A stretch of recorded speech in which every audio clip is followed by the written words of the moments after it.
नमस्कार दोस्तों, स्वागत है आपका स्टेनो गुरुजी यूट्यूब चैनल। दोस्तों आज हम लोग प्रैक्टिस करने वाले हैं SSC stenographer grade C and D exam के लिए 100 शब्द प्रति मिनट की स्पीड से यहाँ पे डिक्टेशन का अभ्यास करेंगे। सभी लोग मैटर को लिखेंगे, लिखने के बाद उसको रीडिंग करेंगे, देन ट्रांसक्राइब करके जरूर बताएंगे कितनी मिस्टेक आ रही, कितनी आपकी तैयारी हो रखी है। इसके अलावा दोस्तों अगर आप डेली डिक्टेशन चाहते हैं तो आप चाहें तो चैनल का मेंबरशिप ले सकते हैं, हमारे पेड ग्रुप को ज्वाइन कर सकते हैं। अधिक जानकारी के लिए आप हमें मेल कर सकते हैं। हमारी मेल आईडी है stt4stenographer@gmail.com। वीडियो पसंद आए तो वीडियो को लाइक कर देना, चैनल पर पहली बार आए तो सब्सक्राइब करके नोटिफिकेशन बेल ऑन रखना, जिससे इंपॉर्टेंट वीडियो आपसे मिस ना हो। यह डिक्टेशन आपके प्रीवियस ईयर में बोला गया डिक्टेशन है, तो सभी लोग इसको प्रैक्टिस करेंगे। तो ज्यादा समय न लेते हुए चलिए स्टार्ट। Ready, 5 second, start. अध्यक्ष महोदय, आज इस सदन में देश के किसानों और उनकी समस्याओं के बारे में चर्चा प्रारंभ हुई है। मैं यह कहना चाहता हूँ कि मैं भी एक किसान हूँ और किसानों की समस्याओं के बारे में जानता हूँ। इसलिए मैं इस संबंध में जो भी कहूँगा वह अपने अनुभव के आधार पर ही कहूँगा। देश की जितनी आबादी कृषि क्षेत्र से जुड़ी हुई है, उनमें से 80% आबादी सीमांत और लघु किसानों की है। मात्र 20% किसान ही ऐसे हैं जो लघु किसानों की श्रेणी से कुछ ऊपर हैं। देश के अंदर खेती की जितनी भी ज़मीनें हैं, वे इन 80% लघु किसानों के हाथों में हैं। अभी कुछ समय पहले ही इस सदन में आबादी के बारे में चर्चा चल रही थी। मैं बड़े ही स्पष्ट शब्दों में यह कहना चाहता हूँ कि आज गाँव में देश की लगभग 70% आबादी रह रही है। यह आबादी केवल खेती के ऊपर निर्भर है, उनके पास दूसरा कोई काम नहीं है। ये किसान कभी बाढ़ की समस्या से जूझते हैं तो कभी सूखे की समस्या से जूझते हैं। इन दोनों कारणों से उनकी पूंजी बर्बाद होती रहती है और वे ऋण के बोझ तले दब जाते हैं। अगर सरकार सचमुच किसानों का भला करना चाहती है तो इस संबंध में मैं एक निवेदन करना चाहता हूँ। सरकार किसानों की इन दोनों समस्याओं पर गंभीरता से विचार करे। सरकार को कुछ ऐसी योजना बनानी चाहिए जिससे कि खेतों से बाढ़ के पानी की निकासी हो सके। मुझे लगता है कि ग्रामीण क्षेत्रों में बड़े बड़े तालाब बनाकर बाढ़ के पानी को जमा किया जा सकता है, ताकि सूखे की स्थिति में वही पानी खेतों की प्यास बुझाए। मैं यह कहना चाहता हूँ कि सरकार कृषि क्षेत्र की वर्तमान स्थिति पर गंभीरता से विचार करे। यदि सरकार कृषि क्षेत्र के विकास में रुचि रखती है तो देश के किसानों की समस्याओं को सुलझाना ही होगा।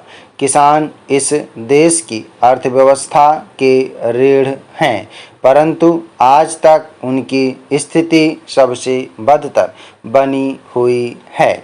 मैं कृषि मंत्री जी का इस बात के लिए ऋणी हूँ कि उन्होंने किसानों की उपज का समर्थन मूल्य बढ़ाने की घोषणा की है।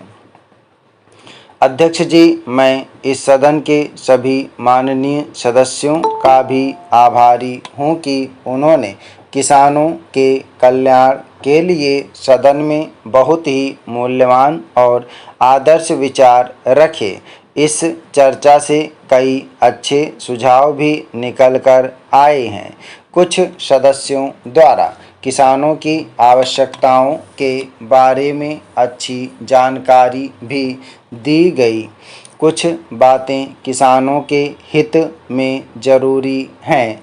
मैं सभी सदस्यों को साधुवाद देना चाहता हूँ।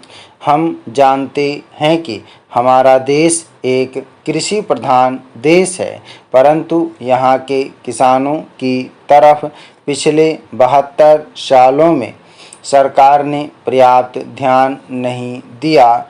अब जबकि वर्तमान सरकार के सहयोग से कृषि मंत्री जी की तरफ से किसानों के उत्थान के लिए यह विधेयक पेश किया गया है, मैं इसका समर्थन करता हूँ। मंत्री महोदय ने इस बिल को पेश करते समय देश में किसानों की बढ़ रही गंभीर समस्या की तरफ भी अपना ध्यान केंद्रित किया है। मेरा मानना है कि हमारे देश की कृषि मंडियों में बिचौलियों की भूमिका किसानों की तीसरी बड़ी समस्या है, जिस पर रोक लगाने के लिए सरकार को काम करना चाहिए। दलालों को यह बताना होगा कि गरीब किसानों को लोभ लालच देकर उन्हें भ्रमित करना अपराध है। यह एक अच्छी बात है कि प्रधानमंत्री जी रेडियो पर मन की बात करते हैं। देश की करोड़ों जनता उनकी बात को सुनती है। उन्हें रेडियो पर किसानों से जुड़ी समस्याओं को बार बार उठाना चाहिए। इसका उपयोग मात्र राजनीतिक उद्देश्य से नहीं होना चाहिए। किसानों की चौथी और बड़ी समस्या यह है कि उन्हें खाद, बीज और कीटनाशक दवाएं ठीक समय पर नहीं मिलते हैं। उचित समय पर उन्नत किस्म के बीज नहीं मिलने के कारण किसान अपने घरों में रखे अनाज को ही बीज के रूप में प्रयोग करते हैं, जिससे अच्छी फसल मिलना मुश्किल हो जाता है। यदि वे किसी तरह बीज की व्यवस्था कर लें तो खाद के लिए जूझना पड़ता है, और यदि खाद की व्यवस्था हो गई तो अंत में कीटनाशक दवाओं के अभाव में वे अपनी सारी पूंजी गंवा बैठते हैं। अभी पिछले दिनों बिहार के नालंदा जिले में यही देखने को मिला। वहाँ के किसानों ने धान की उपज को बढ़ाने के लिए अपना सब कुछ दांव पर लगा दिया, और जब धान की फसल तैयार हुई तो वे कीट पतंगों से अपनी फसल की रक्षा नहीं कर पाए। कृषि विभाग के अधिकारियों की गैर जिम्मेदाराना रवैये के कारण उचित समय पर कीटनाशक उपलब्ध नहीं हो सके। मैं कृषि मंत्री जी से अनुरोध करता हूँ कि वे दवा वितरण के लिए एक समग्र योजना तैयार करें। स्टाफ धन्यवाद। ओके दोस्तों, आप लोग से प्रैक्टिस है, सभी लोग मैटर को प्रैक्टिस और ट्रांसक्राइब करेंगे 100 शब्द प्रति मिनट की स्पीड से है। उम्मीद है कि दोस्तों वीडियो आपको पसंद आया होगा, तो वीडियो को लाइक कर देना, और अगर अभी तक आपने हमारे चैनल को सब्सक्राइब नहीं किया तो प्लीज़ सब्सक्राइब करके नोटिफिकेशन बेल ऑन करना। और दोस्तों, अगर आप डेली डिस्कशन चाहते हैं तो आप चाहें तो चैनल का मेंबरशिप ले सकते हैं या हमारे पेड ग्रुप को ज्वाइन कर सकते हैं। अधिक जानकारी के लिए आप हमें मेल कर सकते हैं। हमारी मेल ID है studyforstenographer@gmail.com। अपना बहुमूल्य सुझाव हमें कमेंट बॉक्स में जरूर देना। वीडियो को पूरा देखने के लिए बहुत बहुत धन्यवाद। Thanks for watching. जय हिंद, जय भारत।